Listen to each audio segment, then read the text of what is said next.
So we get intolerant, and there are some do-gooders in Washington that believe, and they're passing this piece of legislation telling individuals on some consumer protection thing. They literally said, well, the people are too stupid. We have to do it. We have to take care of them. They believe that. But there are others that think that if you had the right to put anything into your body or into your lungs, that you will immediately become a heroin addict.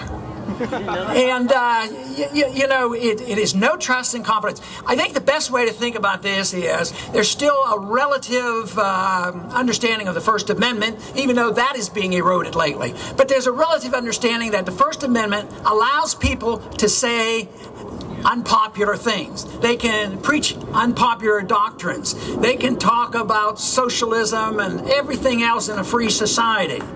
But when it comes to personal behavior, nobody wants to apply those same rules. But to be tolerant of people making choices is different than tolerating and endorsing what they do. And you say, well, the world's all messed up. We don't want people doing these bad things. Well, fine. You have a lot of responsibility. Just think, if everybody took responsibility for themselves and did the right thing, the world would be a better place. Woo! But then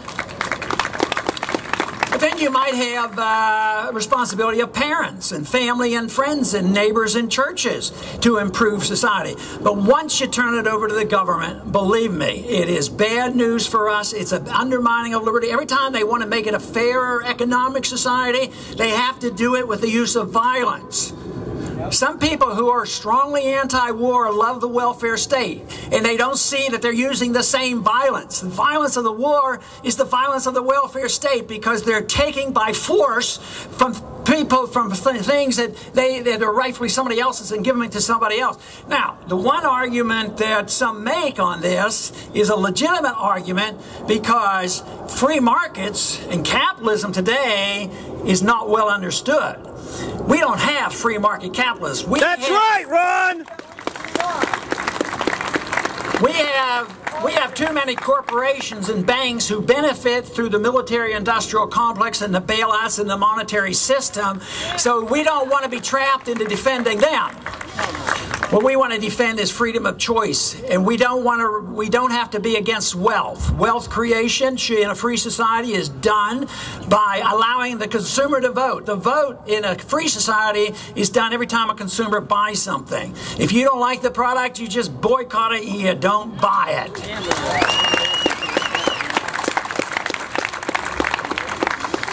Often wonder about if we ever applied the principles of the cell phone. Cell phones fascinate me. Fascinate me because, in spite of the horrors of big government, cell phones are rather prevalent. Have you noticed? Sometimes people buy one every year. Sometimes they have 2 or 3. Technology is always changing. Can you imagine if the Department of Homeland Security 20 years ago had been given the assignment to make sure everybody in America has a good cell phone? I mean, what would have happened? They'd have had one company make it. It probably would have been junk, and it just wouldn't have worked. But today, it's spread around. The cell phone philosophy is the philosophy. Guess what? We ought to use that for the distribution of services like medical care. Right! Woo! Free competition in medical services would be great. There wouldn't be the licensing that causes monopolies. We wouldn't have the government subsidizing insurance company. With all this fanfare with Obamacare, guess who came out all right? Drug companies and insurance companies came out. So the corporations still came out regardless of which administration. But in a free society, you have to provide services. You're not handicapped by licensing and restrictions.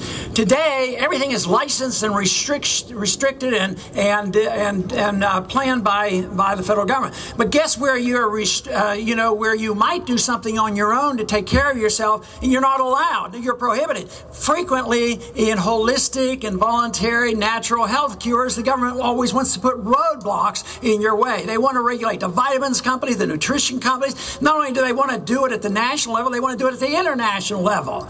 Once again, freedom of choice is the answer.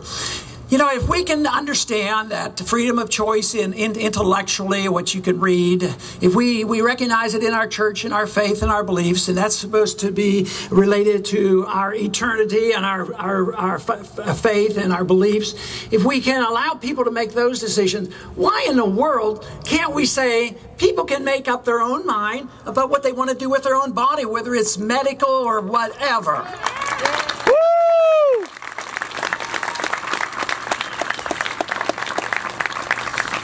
Now, why should we continue the struggle for liberty? I'm not optimistic about in a year or two things are going to work out, you know, where everything's going to be just fixed up again. But I think things will get a lot worse. I think there will be a collapse of the currency, and we should be prepared. And the strongest preparation is to understand what kind of government we want, the nature of government. We have to know what kind of government we want. What should the role of government be? Should the role of government be what it's been for 100 years? I would say no, it's totally failed. The role of government, the founders had a good lead on this. The role of government ought to be to protect our liberties. That's the purpose. Yeah.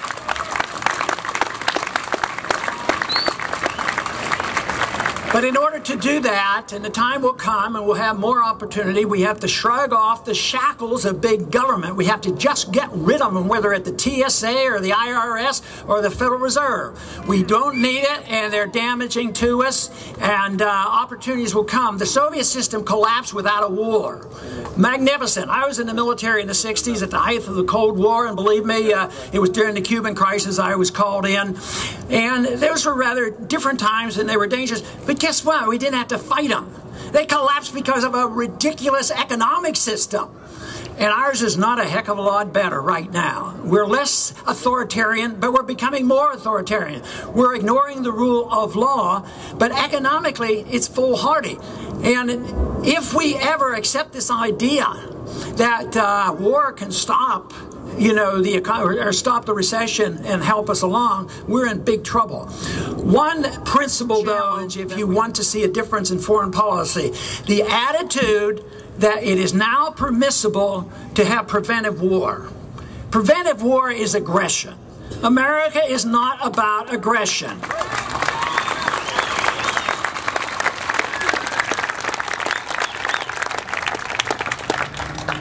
Today, people are starting to get worried about China.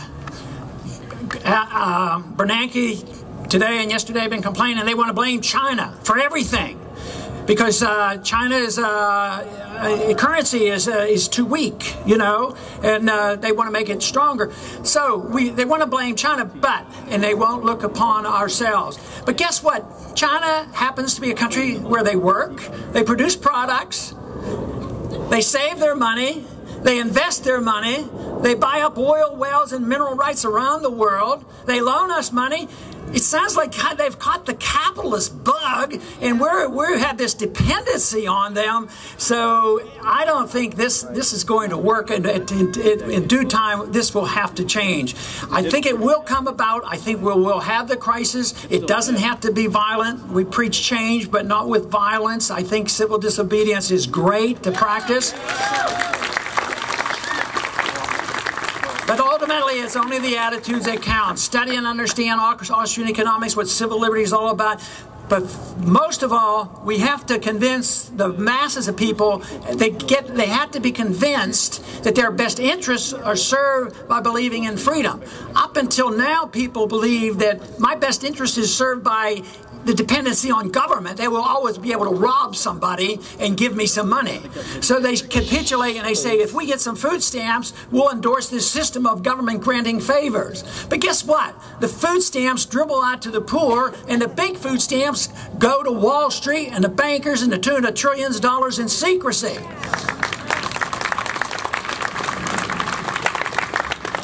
But if we have the free society allows us to pursue our goals of virtue and excellence. That is what makes civilization. It's individuals who want to pursue excellence and virtue in a private sort of way. When governments claim they know what is virtuous and only the government can tell us and spell it out, believe me, they are not virtuous. They want power and authority, and they want to dominate, and they want to dictate, and they want us to be servants and respond to everything that they want. They want us to work hard so they can raise our taxes.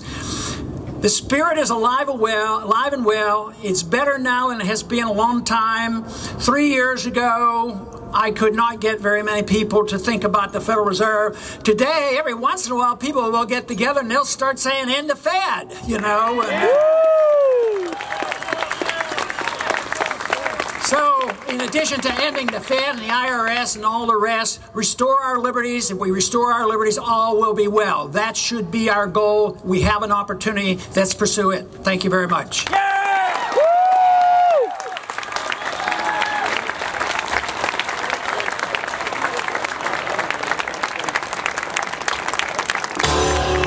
Wow. Wasn't that great?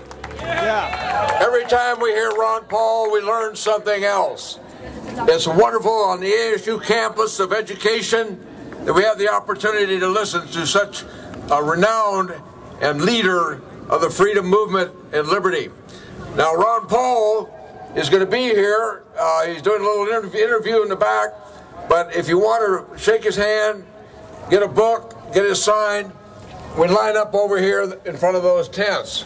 I know Ron would love to have a chance.